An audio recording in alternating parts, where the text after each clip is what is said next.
Continuamos en ampliación de noticias aquí en RPP, el medio más confiable del país. Estamos con ustedes, Mávila Huertas y Carlos Villarreal. Recibimos aquí en los estudios de RPP al economista Mauro Gutiérrez Martínez, presidente ejecutivo de la Superintendencia Nacional de Servicios de Saneamiento, SUNAS. La gran preocupación de mucha gente, obviamente, es: ¿subirán las tarifas de agua?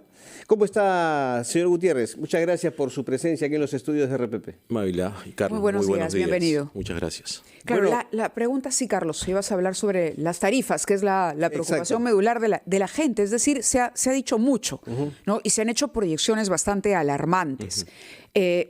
¿Cuál es la realidad? ¿Qué ha pasado para que se vaya a producir o para que corra el riesgo de incrementarse la tarifa del agua en esas proporciones? Bueno, como nosotros señalamos, actualmente se está discutiendo la reglamentación del decreto legislativo 1620, que trae una modificación de la metodología de cálculo de las tarifas. Y por eso es que el cálculo que hemos desarrollado considera ese potencial cambio metodológico.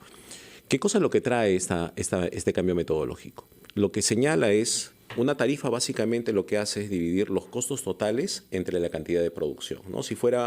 Si por ejemplo estuviéramos hablando de producir pan, estaríamos hablando de los costos de operación y mantenimiento, las inversiones, más un margen de ganancia dividido entre el número de panes, ¿no? Eso es básicamente.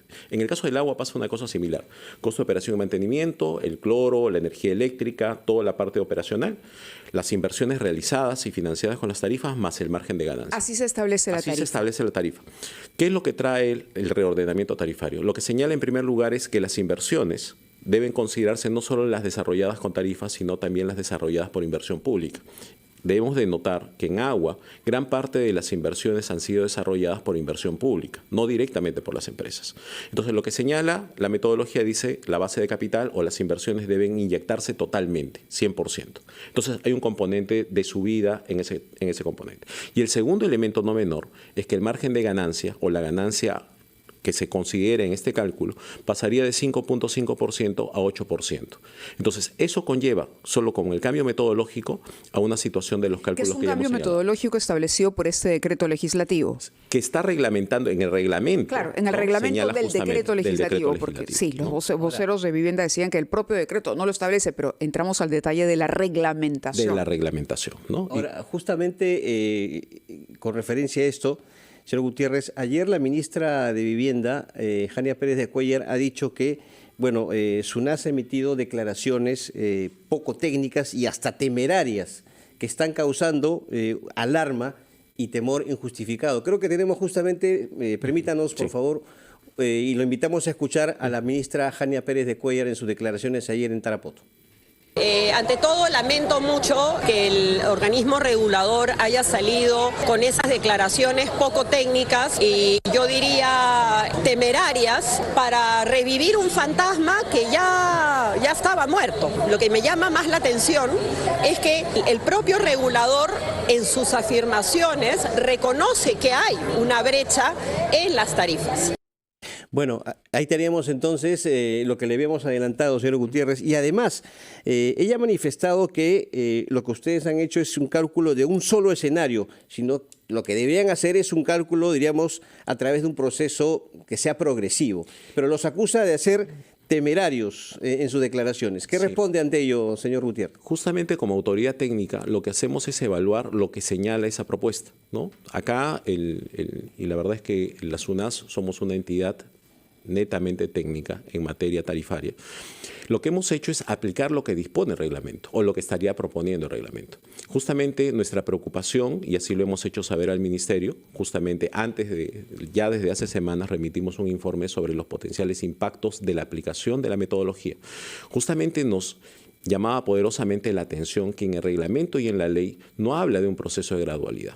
Lo que habla es de que este reordenamiento tarifario tiene que hacerse como máximo en un periodo de 2 años contado desde diciembre del año 2023 y en un solo momento, vale decir, si se realiza la aplicación de reordenamiento, al día siguiente del cálculo de reordenamiento entraría en aplicación. Por eso es que es importante entrar a discutir técnicamente esta materia. Pero los ha acusado ustedes de poco técnicos y de temerarios. Nosotros invitamos a toda la academia, a las universidades, al Banco Central, al INE, CNI o quien desee que pueda analizar nuestros cálculos, que justamente entren al análisis respectivo. Usted decía algo interesante hace un momento que yo quisiera que le explique a quienes nos están escuchando y viendo a través de televisión, que tiene que ver cómo se colige, digamos, el incremento de una tarifa con las metas. Así es. Es decir, tiene que haber una correlación. Yo elevo el valor del servicio o el precio del servicio porque he mejorado la calidad o la cobertura. Esa debería ser la lógica. ¿Cómo estos cambios en la metodología no respetan esa lógica? Mire, y quiero retroceder un poco porque, como te comentaba, ¿no? En una panadería, si es que me cobra muy caro el pan, ¿no? O la calidad es muy baja, simplemente cambio de panadería. Cuando estoy hablando de servicios públicos, ya sea energía eléctrica, agua, no puedo cambiar de proveedor de agua. ¿Por qué? Porque son monopolios naturales en casi todos los casos. Estamos hablando de industrias con niveles de competencia bastante limitados. Y por eso la importancia regulador que tiene que mirar tarifas adecuadas y servicio adecuado. Antes de la dación de la 1620, el incremento tarifario iba vinculado al cumplimiento de las metas. Si es que las empresas cumplían el 50% de las metas, solo se le incrementaba la mitad. Cuando habla de metas es mayor cobertura, mejor servicio, mejora de continuidad, mejora de presión, aumento de micromedición, ¿no? Realización de las inversiones que están programadas. Y eso va vinculado porque tiene una lógica sencilla. Yo tengo un programa de inversión, necesito más recursos, pero en la medida que se desarrollen esas inversiones necesito más tarifa. Estoy justificando, Así claro, es recibir más recursos porque estoy demostrando que presto un servicio de mejor calidad. ¿No? Necesito más tarifa, más recursos para mejorar y cumplir las metas que se están señalando. Cuando se promulga la 1620 en diciembre del año pasado, se señala que los incrementos tarifarios se desarrollan sin condicionamiento, sin cumplimiento de ninguna condición, incluidas las metas.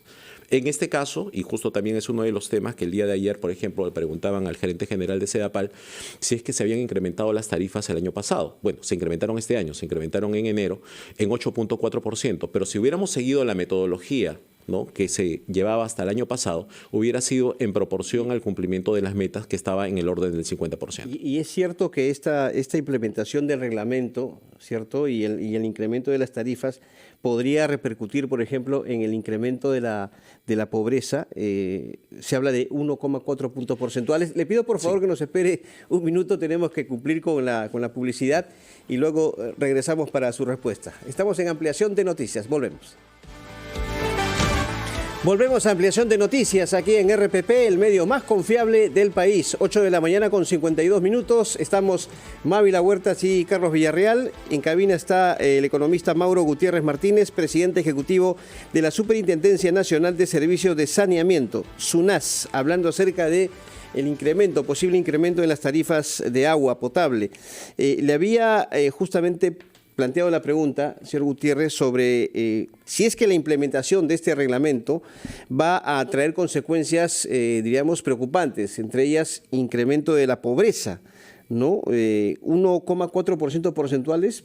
¿Va a pasar eso realmente? Esto va a perjudicar a más de 311.000 personas, habitantes en esa situación. Como ha señalado Carlos, este tema es un potencial. ¿De acuerdo? Potencial si es que efectivamente el reglamento se implementa o se aprueba bajo la figura que actualmente se encuentra, ¿no? Eso es importante llamar a la calma, ¿no? Está en un proceso de discusión este reglamento. Pero sí, efectivamente, como sabes, en el caso de la población la podemos dividir en tres grandes grupos. La población en pobreza extrema, pobreza y los que no son pobres. Sin embargo, dentro del grupo de los no pobres, hay un grupo importante que se denomina grupo vulnerable, que está muy cerca de la línea de pobreza. En el caso del cálculo que estamos estableciendo en promedio, en el caso de Lima, por ejemplo, una familia que consume 15 metros cúbicos paga 65 soles actualmente. Con esta introducción de la base de capital, aumento de la tasa de ganancia, potencialmente estamos hablando de que la factura llega a 120 soles, un poco más. Entonces, ese diferencial hace que la capacidad de pago de las familias disminuya. Es como a un hogar decirle vamos a cargarte con 60 soles adicionales. Evidentemente, muchos que se encuentran en el borde de la línea de pobreza ya dejarían de pasar de la categoría no pobre a categoría de pobre. Claro, porque esos 60 soles harán la diferencia. Hacen la diferencia. Muchas familias, por eso es que también en este caso, en estos últimos años, hemos tenido un impacto en pobreza importante porque el bolsón en el grupo de vulnerables es importante. Entonces, cualquier oscilación en las condiciones económicas tienen esos efectos. 1.4 efectivamente calculado sobre las principales ciudades a nivel nacional, ¿no? Ahora, el argumento para el cambio de metodología se atribuye a que las empresas como Sedapal y otras empresas prestadoras de servicios se encuentran en quiebra. No tienen recursos para mejorar la calidad de los servicios o mejorar la cobertura. Y lo que se requiere es cerrar brechas. La ministra ha dicho, ha reconocido la SUNAS que hay brechas. ¿De dónde vamos a sacar dinero para poder cubrir a más, darle más agua potable al país, cerrar finalmente y permitir que todos tengan ese acceso? Pero algo interesante que usted mencionaba y yo quisiera que lo explique es cómo de pronto este cambio de metodología no solamente va a permitir mejor recaudación a empresas que aparentemente no están en quiebra como señalan, sino que además podríamos terminar los usuarios pagando las multas que se le impongan a estas prestadoras de servicios. Llámese Sedapal, es decir, la multa que se puede imponer a Sedapal la voy a terminar pagando yo en mi recibo de agua. Sí, son varios temas los que has preguntado. Voy a empezar por el último, ¿no? El artículo 168 del proyecto de reglamento señala, por ejemplo, dice, el nivel tarifario reconoce los costos económicos de los servicios de agua potable y saneamiento, etcétera, pero también dice, también reconoce los laudos, procesos judiciales, sanciones administrativas y otros costos inevitables, ¿no? Y acá aparece la figura de sanciones administrativas. Esto traducido es, por ejemplo, si es que SUNAFIL o el ANA o nosotros, SUNAS, fiscalizáramos y encontráramos y sancionáramos a una EPS con esta figura tendría el derecho de solicitar incorporar estas multas dentro de la estructura de costos y solicitar una variación en su nivel tarifario, ¿no? Entonces, esto no estaba antes y no hemos encontrado un antecedente a nivel internacional que haga este tipo de transferencias. Los sueldos, incremento de sueldos. También, porque efectivamente sería parte de los costos de operación, ¿no? Es decir, si Sedapal decide incrementar el sueldo a sus trabajadores, eso se carga. Sí, porque sería un costo económico, efectivamente. Se consideraría ya, sí. Nosotros, digamos, los usuarios tendrían que pagar por ese incremento. Sí, ahora... ¿Están en quiebra, de verdad? Ahora, Sedapal, bueno, justamente eso lo pueden chequear cualquier persona. En la Superintendencia de Mercado de Valores, ¿no? Están los estados financieros de Sedapal. Sedapal el año pasado ha tenido un nivel de utilidad de 470 millones en el año 2023 y en el año 2022 de 406 millones, ¿no?